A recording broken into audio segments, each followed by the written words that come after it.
سلام برمز. بعد از جنگ خیبر برا و امیرالمومنین رسول الله نشسته بودن با چند نفر دیگه. یه زن یهودی اومد گوشت کباب آورد برای رسول الله. گفت آقا شنیدم شما گوشت کتف گوسفند دوست داری، کباب کردم برات آوردم، من تازه مسلمان شدم. رفتن نون بیارن، برا یه لقمه برداشت خورد. مولا بهش گفتش که برات چرا زودتر خوردی؟ شروع کرد دست انداختن مولا که مثلا ای بابا خسیس بازی در نیار دیگه. ما ابخلک رسول الله، چرا بخیلی؟ کلمه رو دقت کن. مولا جواب داد نه برا، اولا احترام رسول الله واجبه، ما نباید جلوتر از رسول الله چیزی بخوریم، جلوتر از رسول الله چیزی بیاشامیم، جلوتر از رسول الله راه بریم، حرف بزنیم، بشینیم. ولی برا این گفت یهودی بودم من، ما چه میدونیم؟ اگر میذاشتی رسول الله لقمه اولو بخوره بعد تو به دنبالش چیزی بخوری، مسئولیت ما با اون بود. تا از همون میپرسیدن چرا از این لقمه خوردی، میگیم رسول الله خورد ما هم خوردیم. اما برا تو زودتر خوردی، حالا مسئولیت با خودت. این گفتگو بین برا و مولا که گذشت، نون آوردن. امیرالمومنین نون خدمت رسول الله تقدیم کرد. رسول الله اومد بله کرد و اومد بخوره. یه دفعه گوشت به صدا در اومد که یا رسول الله منو نخور، من مسمومم. پیامبر زنه رو صدا کرد که چرا این کارو کردی؟ گفت آقا ببین جنگ خیبر بود، تو بابای منو کشتی، داداش منو کشتی، عموی منو کشتی، برادرزادای منو کشتی، برادر منو کشتی. طرف همه ایل و تبارش تار و مار شده بودن. گفتش که با خودم فکر کردم، گفتم اگه تو پیامبر خدایی واقعا این همه کس و کار من به حق کشته شدم، این وعده فتح مکه رو داده، نباید الان بمیره. اگرم قدرت طلبه و این همه کس و کار من فدای قدرت این شدن، خب بس انتقام بگیرم. پیامبر فرموده اینجوریه؟ گفت بله آقا من راستشو بگم همینجوری بود. گفت برید سلمان و ابوذر و مقداد 10 نفر از آدم حسابی ها رو صدا کردن، همه رو آوردن دور این کبابه. پیامبر فرمود همتون بخورید. بعد فرمود این ذکر رو بگید و بخورید، بسم الله الکافی، بسم الله المعافی، بسم الله الشافی. یکی دو خط دیگه هم اضافه داره. آقا خوردن همشون، پیامبرم خورد. یه روز موندن هیچ چیش نشد. زنه گفت من ایمان آوردم. تو این فاصله برا مرد.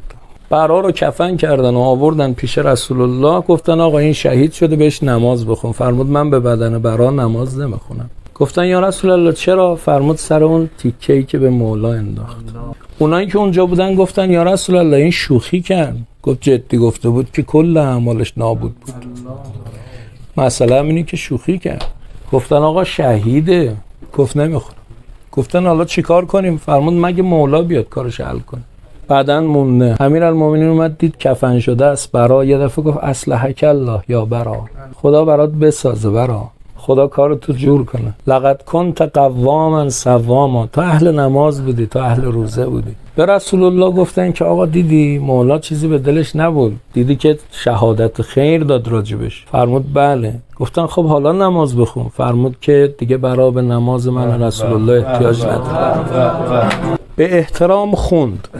رفتن خونه برا تسلیت. رسول الله به خانواده برا گفت من به شما تسلیت نمیگم، در واقع شما به تبریک اولایید تا به تسلیت. گفتن چرا؟ فرمود با اون یه خط دعای علی برا در هر آسمانی در هر جایی از بهشت بخواد میتونه بره. تمام حجاب ها از روی برا برداشته شد با یه خط دعای علی.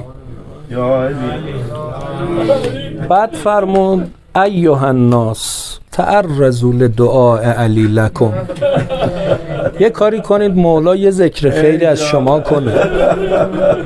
بچه‌ها رفتید بیرون به شیعیان و مرتضی علی راه بدید، به مولا بگو آقا یه دعا برای ما بکن. مغازه داری به شیعیان و مرتضی علی تخفیف بده، به آقا بگو آقا یه دعا برای ما بکن. قربون زن و بچت برو، ولی نه به خاطر زن و بچت، به خاطر اینکه خدا نوکری 2-3 تا از شیعیان و مرتضی علی رو داده بهت. نون میخری برای شیعیان و مرتضی علی نون میخر، نه برای پدر مادر و زن و بچتا. بعد به مولا بگو مولا جان یه دعا برای ما بکن. هر روز یه التماس دعا به مولا بگو، به حساب علی کار کن، ازش بخوا دعات کنه. یه وقتی بی‌حجابی رو تو خیابون دیدی بگو مولا جان این بی‌حجابه ولی تو دلش محبت تو رو داره، من حاضر نیستم به کسی که محبت تو رو داره کثیف نگاه کنم، به حرمت تو نگاه نمی کنم، یه دعا برام هم میکنی؟ از فردا التماس دعاگوی علی شو. از فردا بعد فرمود اگر کسی در عمرش علی یه بار ذکر خیر ازش کنه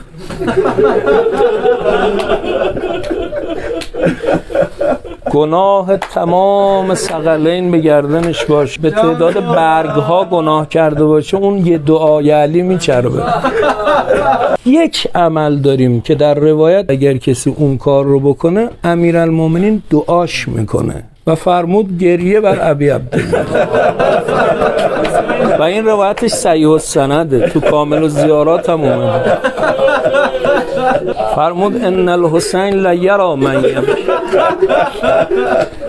امام حسین میبینه هر کی براش گریه کنه، تا اشک اومد به چشمت بدون مولا داره نگات میکنه. این روایت صحیح السنده. به نظرتون کی عاشق کی بود؟ یوسف عاشق بنیامین بود یا بنیامین عاشق یوسف؟ من میگم یوسف عاشق بنیامین بود. خودش جام گذاشت، خودش کشف کرد، خودش هم گفت تو مال منی. از اول بنیامین همینجوری مونده بود، خودش میذاره تو کاست که گریه کنی، یه وقت به خودت نگیری یا بعد میگه تو گریه کردی تو مال منی. من میگم آقا این گریه رو کی داد؟ میگه خودم دادم. مولا عاشقته. زود غریبه نشو با امام حسین، گناه ها ما رو زود غریبه نمی کنه. واسا پاکارا آقا، بگو بالاخره با روزت درست میشن، بالاخره با روزت درست میشن. بعد فرمود که ببینه یکی گریه میکنه یسألو اباهو، یعنی امیرالمومنین و امه و اخاه و رسول الله که ان یستغفر له، فرمود برای این استغفار کنید.